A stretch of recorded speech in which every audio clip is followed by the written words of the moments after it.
네. 여러분이 하시는 일이 정말 쉬우면 좋겠죠. 네. 삶이 정말 쉬우면 좋겠죠. 자, 방법을 오늘 분명히 얘기해주고 있습니다. 나의 방법으로 붙잡으시면 좋겠습니다. 일이 왜 쉽지 않냐면은, 왜 삶이 힘드냐면은, 여러분 낚시 해보셨죠? 낚시할 때, 낚시꾼들이 낚싯대 줄하고, 거기, 뭐죠? 가시. 예, 비닐인가요? 뭔가요? 찌인가요? 이거. 낚싯바늘이죠. 낚싯바늘. 여기에다가 뭘 끼우죠? 네, 미끼. 네, 떡밥 같은 거만 해가지고. 그래서 잡고자 하는 물고기 종류에 따라서 좋아하는 게 다르잖아요, 걔네들이. 어떨 때는 지렁이 끼우고, 어떨 때는 뭐 이상한 거 끼우고. 그렇죠? 떡밥이죠. 그러니까 우리 일이 왜 어렵냐면은, 사단이 우리에게 떡밥을 던지거든요. 실질적으로. 우리를 낚시하기 위해서 사단이 지금 우리가 뭘 좋아하는지 다 알아요. 사람의 종류에 맞게 이놈에게는 이거 끼워가지고 던져줘야겠다. 예를 들면. 그런 식으로 미끼를 떡밥을 던지거든요. 그렇게 해서 사단이 이걸 하는 겁니다. 간 보기 알죠? 간을 보는 거예요. 여러분의 간을 보는 거예요.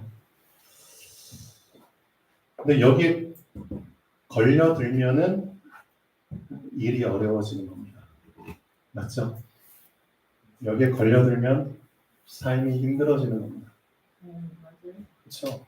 낚싯바늘에 걸려가지고 끌려가 보세요. 진짜 그렇죠? 살아남기 위해서 발버둥치는데 여기에 걸려버려가지고 끌려가면은 이거 힘들거든요. 얼마나 아프겠어요. 그렇죠? 저희 치과에도 음식 먹다가 생선 가시가 막혀가지고 가시가 어디 찔렸는지 안 보이는 거예요. 그러니까 너무 불편한 거죠. 가시가 박힌 상태에서 그쪽을 씹으면 너무 불편하고 아파요. 퉁퉁 붓거든요. 그래서 생선 가시가 박혔는데 그래가지고 오는 환자분들이 주기적으로 있어요. 그럼 제가 이제 보고 이제 이렇게 꺼내줘. 이만한 가시도 있고 그래요. 얼마나 힘들겠어요. 사단이 여러분에게 이런 짓을 하고 있습니다. 간보기 하고 있고요. 떡밥 던지고 있고, 그렇죠? 걸려라, 물어라. 근데 욥 알죠, 여러분? 욥이 누구예요? 사단이 욥에게 사실은 떡밥을 던진 거예요. 그 떡밥이라는 게 잘 알고 계셔야 됩니다. 떡밥의 종류가 그 사람의 수준에 따라서 다 달라요. 그렇죠? 그래서 선악과가 어떤 사람에게는 먹음직하게 보여요. 그렇죠? 근데 어떤 사람에게는 지혜롭게 할 만큼 탐스럽게 보여요. 근데 어떤 사람에게는 보암직하게 보여요. 그러니까 사람마다 그 선악과가 보이는 게 사실은 다 달라요. 그 사람의 영적 상태에 따라서. 그러니까 사단이 그 사람의 상태에 따라서 딱 맞게 떡밥을 던져줘요. 그러니까 떡밥이라는 게 어떤 탐욕, 쾌락, 물질 그런 식으로도 오지만 좀 수준 높은 사람에게는 떡밥이 문제, 그렇죠? 핍박, 재앙, 뭐 예를 들면 그런 식으로도 오죠. 이런 것들도 다 사실은 떡밥이에요. 그래서 욥에게는 어떤 수준의 떡밥이 왔죠? 우리는 사실 감당치 못하는 떡밥입니다. 그렇죠? 갑자기 자기 자식들이 막 죽어나가. 사단이 간보게 하는 거예요. 갑자기 자기 자식들, 딸들, 아들들이 그냥 파티하다가 폭풍이 막 휘몰아쳐가지고 바람이 불어가지고 기둥이 무너져가지고 깔려주고 얼마나 비참해요. 그렇죠? 한날 한시에 자식들이 죽고 그렇죠? 여기저기서 자기의 재산들, 가축들 도둑들이 와가지고 다 뺏어가고 자기의 종들 죽이고 그렇죠? 그런 식으로 해가지고 사단이 욥을 간보게 했어요. 떡밥을 던졌어요. 그런 상황이 오면은 사실상 많은 사람들이 거기에 걸려 넘어지죠. 사단이 욥에게 던진 떡밥은 어떤 떡밥이죠? 너 이런 상황이 왔어. 이러고도 너 하나님에 대한 믿음을 지킬 수 있겠어? 그거거든요. 응? 너한테 힘든 일이 일어났잖아. 실제 힘든 일, 가벼운 일이 아니라 힘이 드는 일, 어려운 일이거든요. 그렇죠? 그 일이 너에게 발생했잖아. 그럼 너 어떻게 할 거야? 간보게 하는 거야. 근데 중요한 건 욥이 그 떡밥을 안 문 거예요. 맞죠? 안 물었어요. 안 물 수 있었던 그 이유가 뭐냐 이거죠. 그 부분을 여러분이 붙잡으셔야 되는 겁니다. 그렇죠? 난 안 물을 거야. 그런다고 안 묻는 게 아니거든요, 사실상. 안 물 수 있는 이유가 나에게 먼저 붙잡혀져야 되는 겁니다. 그렇죠? 그래서 근본을 붙잡으라는 겁니다. 사람이라는 게 내가 누구에게서부터 왔는지를, 그렇죠? 맞잖아요. 내가 누구에게서부터 왔고 또 누구의 도우심 속에 있고 결국 내가 누구에게 가야 되는지 그런 근본적인 부분을 붙잡지 못하면은 결국은 다 덜 물어버리게 됩니다. 두 번째, 봐라 이놈 봐라 이놈이 내 떡밥을 안 물어. 그래서 사단이 두 번째 떡밥을 준비하죠. 그게 뭐죠? 실제 욥의 몸뚱아리를 육신을 쳐버리잖아요. 그렇죠? 그래서 종창이 생기고 악성 종기가 생기고 여러 군데 그냥 그렇죠? 빨간 종기 같은 걸 막 터지면 막 고름 나오고 얼마나 쓰라려요. 온몸 전체에 그런 게 생기니까 또 얼마나 간지러워요. 그렇죠? 앉지도 못하고 눕지도 못하고 여기저기 막 보면 막 그런 상태 속에서 기왓장으로 몸을 덜 막 뻑뻑뻑 긁고 있는 그런 상태까지 가버린 거잖아요. 그러니까 와이프가 보다 못해 사단의 사주를 받아가지고 와이프가 욥에게 뭐라고 얘기했는 줄 아세요? 너 지금 이런 상황이 왔는데도 너의 거룩함을 너의 의를 지키고 싶어? 그냥 차라리 하나님을 욕하고 되져라 라고 얘기를 하는 거예요. 누가? 수십 년을 같이 살았던 와이프가. 그렇죠? 욥의 입장에서 다른 사람도 아니고 자기와 한 몸으로 같이 살았던 와이프 입에서 그런 말이 나오니까 얼마나 더 힘들겠어요. 그러니까 실질적으로 나를 무너뜨리는 사람은 사실 가장 가까운 곳에도 있잖아요.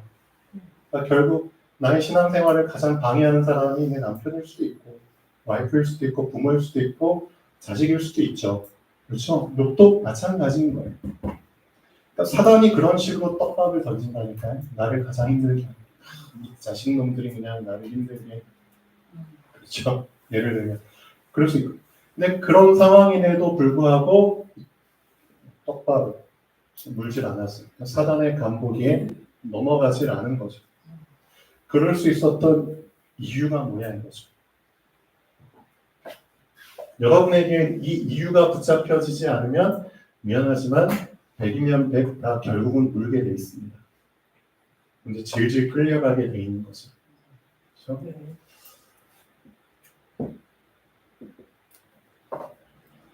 제가 어제 저희 강아지들, 제 강아지 2마리가 있거든요. 웰시 코기 종인데 이놈들이 다리는 짧아요. 다리는 짧고 몸은 길어요. 딱 보면 소세지 같아. 소세지에 그냥 짧은 뭐 4개가 붙어있는 것 같아. 되게 귀여워요. 2마리인데 한 마리는 수컷이고 한 마리는 암컷이에요. 근데 덩치가 이 수컷은 좀 작아요. 이만해요. 이만해. 꼬리가 없어요. 근데 이 암컷은 덩치가 이만해요. 2배예요. 그렇죠. 얘는 2마리를 데리고 어제 산책을 시켰거든요. 강아지들은 산책을 안 시키면은 좀 많이 힘들어해요. 그래서 막 나가서 뛰어놀고 막 뛰고 그래야 되는데 모처럼 이제 산책을 시켰는데 얘네 두 마리를 이제 목에 줄 달아가지고 쭉 산책을 시켜요. 코스가 있어요. 어제 저희 집 그 뒤쪽으로 논길을 따라 가는데 군데군데 전원주택들이 있거든요. 집들이 이런 식으로 있어요. 집 앞에 길을 지나가는데 이 집이 몇 년 전에 지은 새 집이에요. 그 집 주인 아줌마가 정원에서 꽃을 가꾸고 있더라고요. 근데 이 집에도 이제 하얀 진돗개를 키워요. 진돗개가 우리 강아지들을 보더니 멍멍멍 하고 이제 인사를 해. 얘네들도 멍멍멍 하면서 지나가는데 이 주인 아주머니가 얘네 두 마리를 보더니 막 웃으면서 저 인사를 하는 거예요. 그러면서 하는 질문이 어머 임신했나 봐요? 왜 암컷이거든요. 딱 보면은 진짜 당장 새끼들 막 수십 마리 날 것 같아요. 어머 임신했나 봐요? 제가 뭐라고 대답해요? 아니면 많이 먹어서 그래. 임신 안 했고 많이 먹어서 그래. 근데 이 아주머니가 계속 쳐다보면서 임신한 것 같아. 그 자꾸 얘기를 하는 거.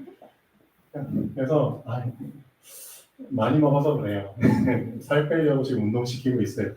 그렇게 했거든요. 그러면서 이제 결국은 이놈이 이제 집으로 돌아가는데 이놈이 이제 힘이 드는 거예요. 너무 무거우니까 이놈이 가다가 이제 10m 가다가 멈추고 10m 가다가 멈추고 계속 헥헥거리는 거예요. 못 걸어. 그리고 가는데 가다가 멈추고 가다가 멈추고 헥헥거려요. 수십 번을 그렇게 하는. 그러다가 결국 저희 집 가기 10m 바로 10m 전에서 터져버렸어요. 그냥 누워버리더라 이렇게. 안 일어나. 힘들어서. 너무 살이 쪄가지고. 네. 그 정도로 살이 찐 거예요. 그러니까 이놈이 왜 이렇게 많이 먹느냐. 이놈도 상처가 있거든요. 이거 얘기하려고 하는 상처. 무슨 상처냐면은 이놈이 주인한테 버림을 받았어요. 유기견이에요.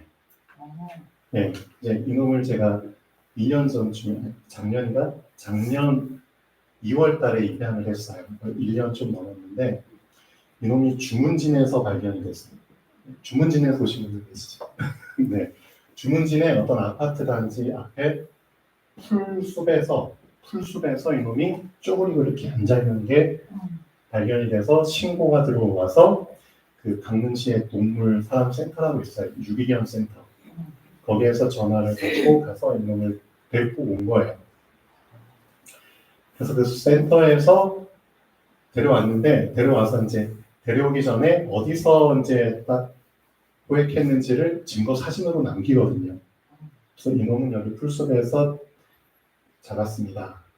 제가 이제 수컷만 있어가지고 이놈한테 친구를 좀 주려고 같은 웰시 포기종으로 제가 알아보고 있었는데 이왕이면은 좀 뭐라고 해야 되나 입양을 하기보다는 유기견들 걔네들을 좀 입양을 하자 해가지고 제가 우연히 그 인터넷에서 보니까 강릉시의 동물사람센터라고 유기견 센터가 있는 거예요.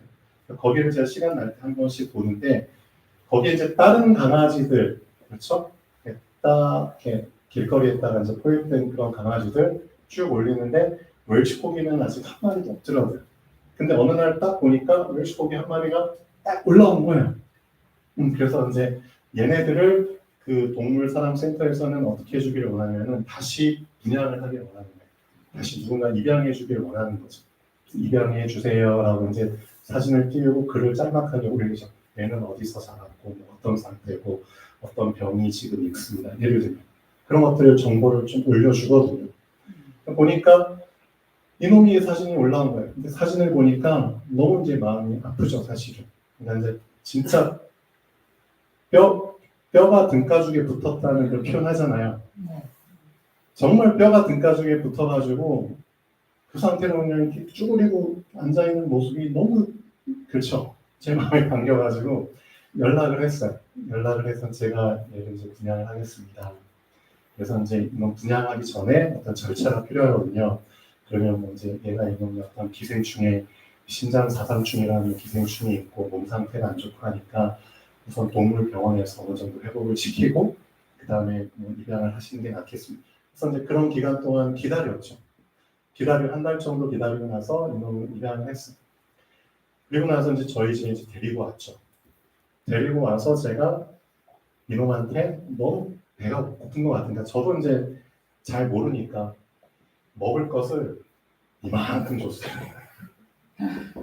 그러니까 이놈이 이걸 진짜 이거를 쉬지 않고 다 긁어. 그리고 나서 바로 조금 있다가 어떻게 하면 토해. 그렇죠? 약한 상태에서 너무 많이 먹어버리니까 버티지 못해 토해요. 그래서 이제 조금씩 이제 주면서 어느 정도 회복을 시켰는데 이놈이 어떤 상처가 있느냐 버림받아가지고 굶었잖아요. 그러니까 먹는 거에 대한 식탐이 있는 거예요. 그렇죠? 잘은 모르겠어요. 얘 생각을 제가 읽지는 못하지만 또다시 버림받으면 어떡하지? 버림받을 때는 많이 먹은 상태에서 버림받을지 좀 더 오래 버틸 수 있고 그런 생각을 할지 모르겠지만 어찌됐든 식탐이 많아요. 그래서 이제 이만큼 거짓말 안 보태고 얘 2배예요. 얘가 한 15kg 정도 되는데 얘는 한 제가 볼 때 한 30kg, 40kg 정도 무거워요. 진짜. 들어보신 분들은 아시겠는데 진짜 무거워요. 그래서 이놈을 데리고 얘네 둘을 데리고 이제 산책을 정기적으로 나가는데 제가 이놈이 그 코스를 완주도 못할 만큼 헥거리도 하는 모습을 보면서 이런 생각을 좀 해봐요. 정말 그 주인을 따라가고 싶은 게 강아지들의 심리예요. 사실은 따라가잖아요. 근데 아무리 끌어도 따라가고 싶은데도 못 따라갈 만큼 얘가 어떤 상태라는 거죠? 비만 상태. 네, 비만. 그게 딱 지금 우리 상태라는 거예요. 우리가 말씀을 따라가고 싶은데 영적으로 지금 비만해져가지고 말씀의 줄로 우리가 계속 말씀을 우리를 끌어당겨도 우리가 못 따라가고 있어요. 사실 솔직히 말씀이 계속 매주마다 떨어지잖아요. 그 말씀의 줄을 붙잡고 계속 일주일 동안 따라가야 되는데 못 따라가는 상태 속에 있어요. 그렇죠? 그러니까 쉽게 말하면 우리가 지금 영적 비만 상태에 빠져버린 거예요. 뭔 뜻이죠? 말씀으로 지금 우리 자신을 운동을 못 시키고 있는 거예요. 네. 말씀으로 실질적으로 운동을 못 시키고 있어요. 근데 몸 잘하고 있죠, 몸은? 말씀이 떨어지면 먹기는 잘해요. 말씀 먹으려고 지금 앉아있잖아요, 지금. 말씀을 떨어지면 듣기는 잘해요. 담기는 잘해요. 근데 진짜 중요한 거. 그 담은 말씀이 나에게 힘이 되려면 결국은 힘이 돼야 되거든요. 결국은 힘이에요, 사실. 맞잖아요. 말씀이 힘이 되려면 내가 들은 말씀, 나에게 담겨진 말씀을 가지고 운동을 해야 돼요. 그래야지 나에게 힘이 생기는 거예요. 그러니까 그걸 못하고 있는 거예요. 그러니까 여러분이 이것만 잘하시면 돼요. 말씀 받았잖아요? 그 말씀 가지고 운동을 시키는 시간을 가지세요. 네, 네, 그렇죠? 말씀이 내 안에서 운동할 수 있도록 말씀에게 기회를 주세요. 말씀을 운동시킨다는 게 어려운 게 아니에요. 어렵게 생각하지 마세요. 말씀을 어떻게 운동을 시켜? 좀 어렵게 생각하는 사람이 있는데 그게 아니에요. 말씀한테 기회를 주세요. 어떤 기회?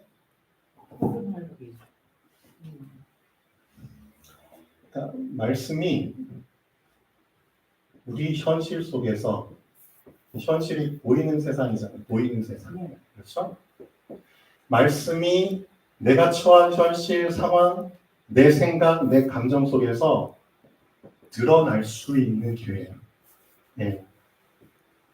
말씀이 드러나도록. 그렇죠? 그래서 계속 말씀을 고백하라는 거예요. 그래서 신앙 고백이 중요한 거예요. 그렇죠?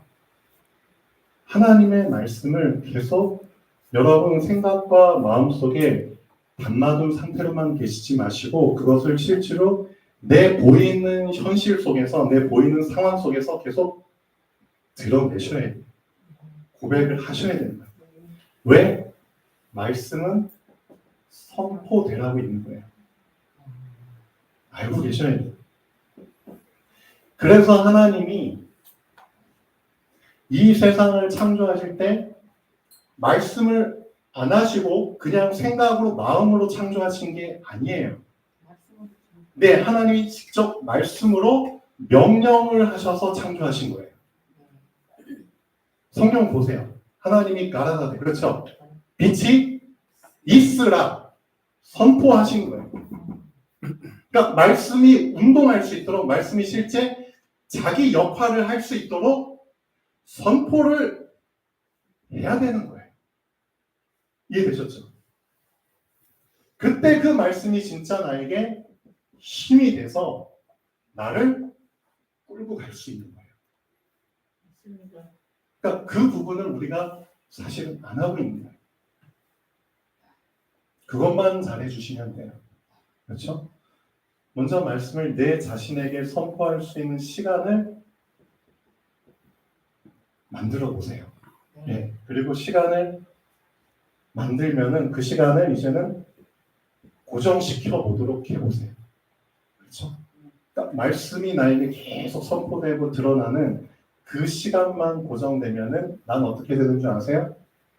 나도 모르게 이런 내가 돼요. 어떤 나? 힘을 가진 내가 되는 거예요. 예. 그렇죠. 쉽게 말하면 세상 사람들은 돈을 힘으로 생각하잖아요. 내 수중에 돈이 얼마나 있느냐에 따라서 그 사람의 마음 생각 상태가 달라지거든요. 맞죠? 자기 통장에 자기 계좌에 막 0이 막 수십 개 붙어 있으면은 든든하잖아요. 미안하지만. 그게 맞거든요. 왜? 그게 힘이거든요. 그렇죠? 그러니까 그 상태가 그냥 계속 고정이 되는 거예요. 그렇죠? 그게 체질이에요. 그러니까 체질이라는 게 항상 있는 거예요. 항상. 그걸 체질이라고 하잖아요. 그러니까 이 돈을 항상 엄청 갖고 있는 사람은 그게 체질이 돼버리기 때문에 그 체질 속에서 그냥 살아가는 거예요. 맞잖아요. 돈에 대한 부족함이 없기 때문에 전혀 뭐 고민할 필요가 없죠. 이거 사야 되나 저거 사야 되나 여기에 얼마를 써야 되나 그런 거 고민 안 해요 사실은. 그냥 이자로만 뭐 수백억 수천억 버는 사람들도 있거든요. 이자로만 뭐 주식으로만 그렇죠 배당 등 그렇게 받는 사람들은 고민 안 해요. 그게 체질이 돼버린 거예요. 항상 있거든요. 그게 똑같은 거예요. 실제로 여러분이 말씀을 운동을 시키잖아요. 그럼 그 말씀이 여러분에게 힘이 되는데 이 힘이 여러분에게 체질이 돼버리면 이제 끝나버리는 거예요. 그 힘이 나에게 항상 있으면은 달라질 텐데요. 항상 힘이 넘치는 상태 속에 있으면 달라질 텐데요. 맞잖아요. 항상 그 힘이 나에게 그렇죠. 체질로 있으면은 이 힘 속에서 모든 걸 다 생각하고 보고 활동하기 때문에 삶 자체가 달라질 텐데요. 그렇죠. 그래서 하나님께서는 어떤 힘을 주시길 원하시죠? 실질적으로 체력만 키워도 사람이 든든해지는데 체력뿐만 아니라 위에서 주시는 그 힘을 받아버리면 그게 영역이잖아요. 그렇죠? 위에서부터 주시는 힘을 받아버리면 오직 여호와를 앙망하는 자는 새 힘을 얻으리니 어느 정도까지 표현했죠? 독수리가 날개치며 올라간다. 이 표현을 여러분의 현실 속에서 어떻게 적용하고 싶으세요? 독수리가 날개를 치면서 뭐 한다고요? 예, 맞아요. 올라가는 거예요. 그렇죠? 올라간다는 건 뭘 의미할까요? 사람들이 왜 못 올라가죠? 왜 사람들이 꾸역꾸역 올라가려고 하죠? 응? 왜 자꾸 높은 자리로 올라가려고 하죠? 응? 그런 개념이잖아요. 힘을 받고 그렇죠. 그거예요. 위에서부터 주시는 힘을 받아버리면 실질적으로 세상을 정복하는 겁니다. 독수리에 날개치며 올라간다. 그런 힘을 실질적으로 받게 됩니다. 근데 받게 되는 과정이 영력, 지력, 체력, 경제력, 인력, 그런 순서로 하나님께서 쭉 나에게 힘을 쌓아주시는 거예요. 그러니까 제일 첫 번째로 여러분에게 주어져야 되는 힘은 영력입니다. 이 순서를 절대 놓치시면 안 돼요. 위에서부터 주시는 힘을 공급받으면서 계속 쌓아가는 겁니다. 독수리에 날개치면 올라간다고 했잖아요. 그렇죠? 다른 박질하여도 곤비치 않아요. 소년이라도 넘어지고 장정이라도 넘어지고 자빠지고 분명히 나오거든요. 사람들은 영적인 힘을 받지 못하면 그들에게 있는 힘은 다 고갈될 수밖에, 한계가 올 수밖에 없어요. 결국은 다 넘어지고 자빠지고 쓰러지고 그렇게 돼요. 근데 이 사람은 한계가 없는 거예요. 그 힘을 성경에서는 얘기하고 있습니다. 그 힘을 공급받을 수 있도록 뭐 하라고요? 말씀 받았으면은 운동하라고. 받은 말씀 가지고 운동시키라고. 현실 속에서, 네 문제 속에서, 위기 속에서, 갈등 속에서 제발 말씀을 주머니에서 꺼내가지고 그 말씀에 뭐가 적혔는지를 보고 그 말씀대로 한번 순종해 보라고. 그렇잖아요. 그래서 여러분의 신앙 고백은 어떻게 신앙 고백이 되어야 되냐? 이게 진짜 신앙 고백이에요. 아멘. 아멘이 무슨 뜻인 줄 아세요? 말씀대로 그렇죠. 이루어질지어다. 그거예요. 그게 아멘이에요. 그게 진짜 최고의 믿음이에요. 제가 볼 때는. 아멘. 이게 진짜 말씀대로 이루어지리이다. 아멘 하세요. 진짜 여러분 삶 속에서 말씀 받았으면 아멘. 계속 아멘 아멘으로 그냥 아멘으로 시작하셔서 아멘으로 끝내버리세요. 그 사람에게 진짜 하나님 위에서부터 힘을 주시는 겁니다. 말씀대로 안 된 적이 있나요? 없잖아요. 성경은 증거하고 있잖아요. 말씀대로 다 됐잖아요. 그럼 말씀대로 될 게 하나밖에 안 남았죠. 뭐죠? 네, 세계복음화. 세계복음화 돼요. 말씀대로. 세계복음화 되면 어떻게 된다고요? 위에서부터 누가 오신다고요? 그렇죠. 공중에서 재림하신다고 나오잖아요. 재림하시면 어떻게 되죠? 그렇죠. 모든 인간들 다 심판대 앞에 서잖아요.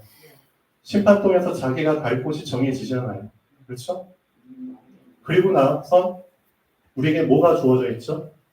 이제 우리에게 주어진 건 이거 하나예요. 영원이에요. 영원이에요. 그러니까 내가 나에게 주어질 이 영혼을 어떠한 영혼으로 영혼의 삶을 살 것인지를 결정하는 게 사실은 지금이에요. 미안하지만. 지금이 여러분의 앞으로의 영혼을 어떤 영혼을 살지에 대한 그 질, 그렇죠. 퀄리티, 그게 결정되는 지금이에요. 지금이 실질적인 기회이기 때문에 이 기회에 말씀을 계속 담으시고 운동을 시키시고 계속 아멘 아멘 그래서 말씀 성취를 계속 보세요. 제가 전에 말씀드렸죠. 천국이라고 다 똑같은 천국이 사실은 아니잖아요. 우리는 그냥 천국도 되게 얕은 수준으로 가볍게 생각하고 있잖아요. 근데 실질적으로 신앙의 고수들, 좀 표현이 그렇지만 사도 바울이나 성경에 나온 엄청난 고수들은 다 영적 세계를 사실은 경험을 한 사람들이거든요.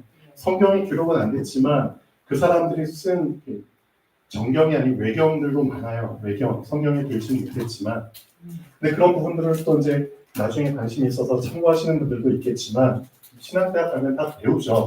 어찌됐든 그 사람들이 경험한 영적 세계와 진짜 천국 보면은 어마어마해요. 달라요. 그러니까 우리는 그냥 천국 가면은 딸랑 천국인 줄 알고 있는데 그게 아니라니까요. 그게 다르다니까요. 좀 관심을 갖고 계셔야 돼요. 그래서 전에 말씀드렸잖아요. 천국도 하늘이 한 개만 있는 게 아니야. 우리가 알고 있는 바로는 하늘이 세 개나 있어. 우리는 지금 우리가 보는 하늘 하나만 있는 줄 아는데 그게 아니라니까. 하늘이 세 개야. 우리가 알고 있는 말. 더 있을지도 모르겠지만 그건 잘 모르겠고.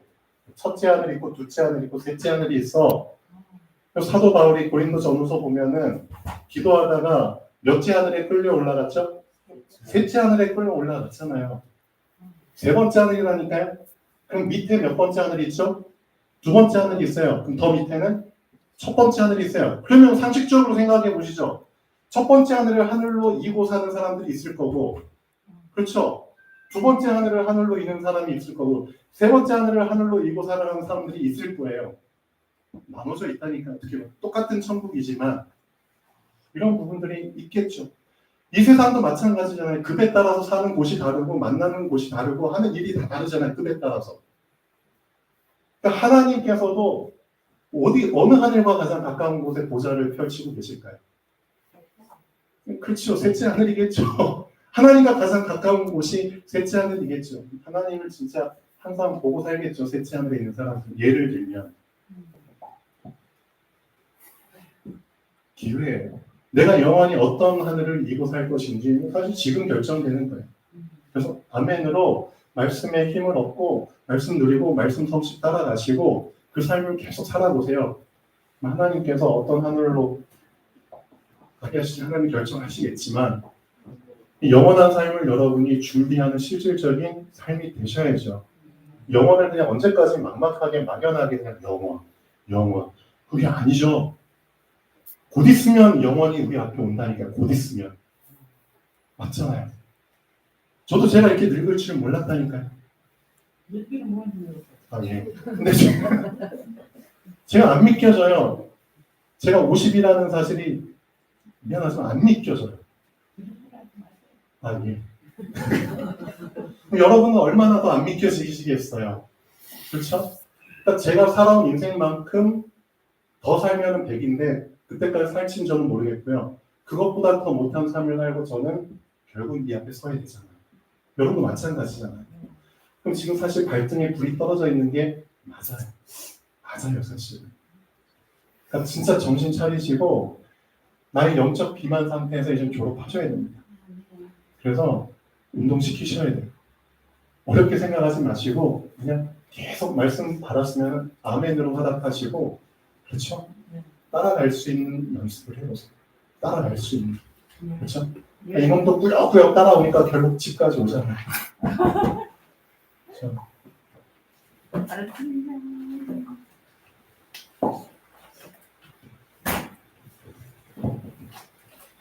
자, 오늘 말씀에서 되게 중요한 부분을 얘기하고 있습니다. 왜 어렵냐? 사실 이드로 장로가 자기 사위한테 엄청 중요한 해법을 사실은 던져주는 거거든요. 그러니까 그 정도로 여러분에게 답을 줄 수 있는 사람으로 준비가 되셔야 됩니다. 그 정도로. 그러니까 모세가 너무 힘든 거예요. 방향. 너무 일이 힘들어. 한 사람에게만 일이 다 몰려있기 때문에 힘들잖아요. 그렇죠? 사람들의 고충을, 그 분쟁을 들어주고 해결해 준다는 게 정말 심적으로 스트레스가 많거든요. 저도 환자분들의 고충 들어주면서 병든 아픈 사람들 얘기만 계속 들어보세요. 그것이 쉽지 않거든요. 그렇죠? 변호사들, 뭐 판사들, 검사들, 범죄자들 그런 얘기들 계속 들어보세요. 쉽지 않거든요. 그렇죠? 그리고 실질적으로 이제 죽은 사람들 염화하는 사람들 있잖아요. 그 직업을 하는 사람들 정신 상태가 어떻게 했어요? 실제 장례식장에서 일하는 사람들 있죠. 상조회사나 그렇게. 그런 데서 일하는 사람들은 어떻게 했어요? 계속 그런 부분들만 보고 있는데 힘들잖아요. 그렇죠? 근데 실질적으로 일이 내게 쉬울 수 있는 방법을 알려주셨잖아요. 그게 뭐죠? 세 가지 얘기해 준 거예요. 그러니까 이두로 장로가 정말 대단한 게 이 사람이 진짜 하나님을 경외하는 사람이구나. 딱 보자마자 거기다 해법을 딱 던져주죠. 첫 번째 뭐죠? 하나님을 두려워하는 사람을 뽑아. 첫 번째 다윗은 네 혼자 다 감당하려고 하지 말고 네 일을 감당해 줄 수 있는 사람들을 뽑는데 그 기준이 첫 번째가 하나님을 두려워하는 사람을 뽑아. 네, 그거예요. 그러니까 결국 창세기 3장 사건은 인간이 하나님을 두려워하지 않고 만만하게 봐서 벌어진 사건이에요. 하나님의 말씀을 두려워하지 않은 거예요. 그렇죠? 말씀을 못같이 본 거예요. 맞잖아요. 분명 하나님 말씀에 너 선악과 먹으면 죽는다고 했잖아요. 진짜 죽는다는 걸 경고했는데 그 말을 우습게 여긴 거죠. 그렇죠? 못같이 여긴 거예요, 진짜. 하나님을 두려워하지 않기 때문에 발생한 일. 하나님을 두려워하지 않으면 말씀을 두려워하지 않아요. 맞잖아요. 그럼 그 사람의 인생이 어떻게 될까요? 끝이 어떻게 될까요? 알고 있잖아요. 두 번째, 진실한. 진실하다는 게 무슨 뜻이에요? 거짓이 없는 거잖아요. 그럼 여러분의 영적 상태가 언제 거짓이 없게 되죠? 언제 진실하게 되죠? 여러분의 진실된 그 원래 인간의 모습을 붙잡을 때 가능한 거예요. 그러니까 지금 많은 사람들은 다 거짓으로 포장된 나. 그렇죠? 거기에 속고 살고 있잖아요. 다 포장돼 있죠. 자기 자신을 제대로 못 봐요. 내가 어떤 존재인지, 그렇죠? 내 근본이 뭔지, 내가 누구랑 연결되어 있는지 그런 부분을 전혀 보질 못하고 그냥 발발발발 살고 있잖아요. 그러니까 완전 거짓에 잡혀가지고 거짓으로 포장이고 살고 있잖아요. 그러니까 두 번째, 어떤 사람을 뽑아라? 진실된 사람. 그럼 누가 진실된 사람이죠? 실질적으로 하나님이 만드신 나. 그거예요. 하나님이 만드신 나를 정말 발견한 사람이에요. 그냥 엄마 아빠가 태어나게 해주신 내가 아니라 내가 세상 살면서 만들어진 내가 아니라 진짜 하나님이 창세 전부터 계획하시고 그렇죠? 설계하고 디자인해서 태어난 하나님의 형상인 나. 진짜 하나님이 만드신 나를 발견했을 때 그 사람 속에 거짓이 없어지게 되겠죠. 진실한 그런 개념이죠. 세 번째, 어떤 사람? 불의한 이익.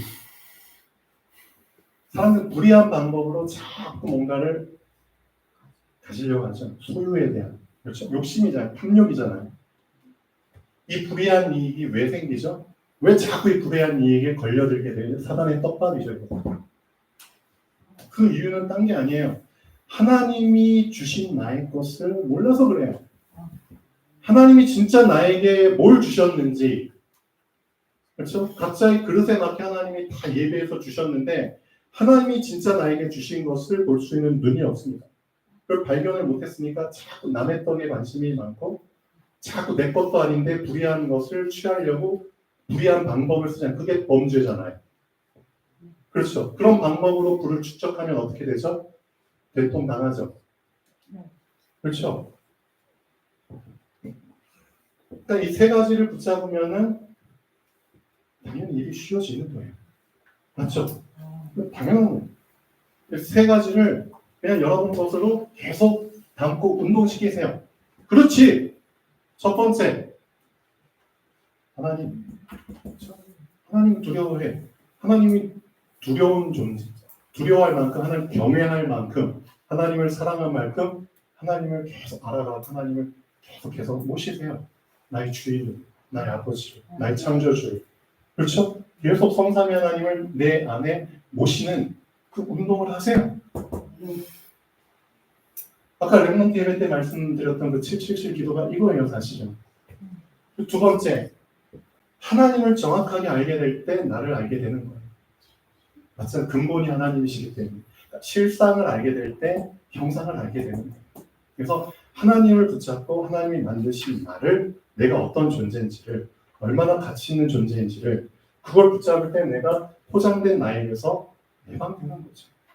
더 이상 속지 않는 거죠. 세 번째로, 그런 나에게 하나님이 나에게만 주신 것이 있다니까요. 그것들을 발견해 나가시고 그것들을 누리세요. 그렇죠? 그럼 남의 떡에 관심 없어요. 그렇죠? 사단의 떡밥에 막 걸려가지고 힘든 인생 안 살아요. 실줄 세 가지만 여러분에게 확실하게 딱 당겨지고 그게 운동이 되면은 여러분이 하는 일 자체가 되게 쉬워질걸요. 진짜 삶이 쉬워질걸요. 맞아요. 그래서 그거를 배우라고 예수님이 마태복음 11장 28절 29절 말씀하셨죠. 내게로 와서 내게 뭐 하라고요?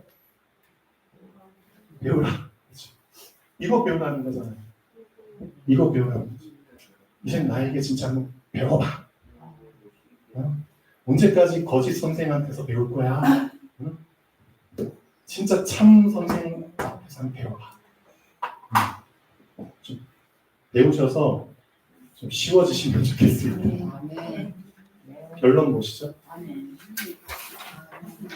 삶이 어려운 이유가 있습니다. 삶이 힘든 이유가 있습니다. 세 가지를 놓쳐서 그렇습니다. 세 가지가 세팅이 되지 않아서 그렇습니다. 첫 번째, 하나님을 놓쳐서 그렇습니다. 하나님을 놓치면 하나님을 두려워하지 않게 됩니다. 하나님을 두려워하지 않는 사람은 불시에 호되게 당하게 됩니다. 두 번째, 하나님이 만드신 나를 놓쳐서 그렇습니다. 하나님이 만드신 나를 놓치면 거짓된 상태에 빠지게 됩니다. 세 번째, 하나님이 주신 나의 것을 놓쳐서 그렇습니다. 하나님이 주신 나의 것을 놓치면 불의한 이익에 걸려들게 됩니다. 그렇죠? 사단의 떡밥이죠. 그래서 이드로 장인이 모세에게 세 가지를 준비하라고 말하고 있습니다. 이 세 가지가 정확하게 세팅이 될 때 이제 이게 쉬워집니다. 삶이 쉬워집니다. 그리고 힘이 쌓여갑니다. 해결하는 인생을 살게 되고요. 살리는 인생을 살게 됩니다. 그러니까 이런 삶이 정복자의 삶입니다. 기도하겠습니다. 창조주 하나님 정말 감사드립니다. 우리에게 정복자의 삶을 살 수 있도록 기회를 주셨습니다. 이제 이 기회를 붙잡게 하시고 운동하게 하여 주시옵소서. 주 예수 그리스도 이름으로 기도합니다. 아멘.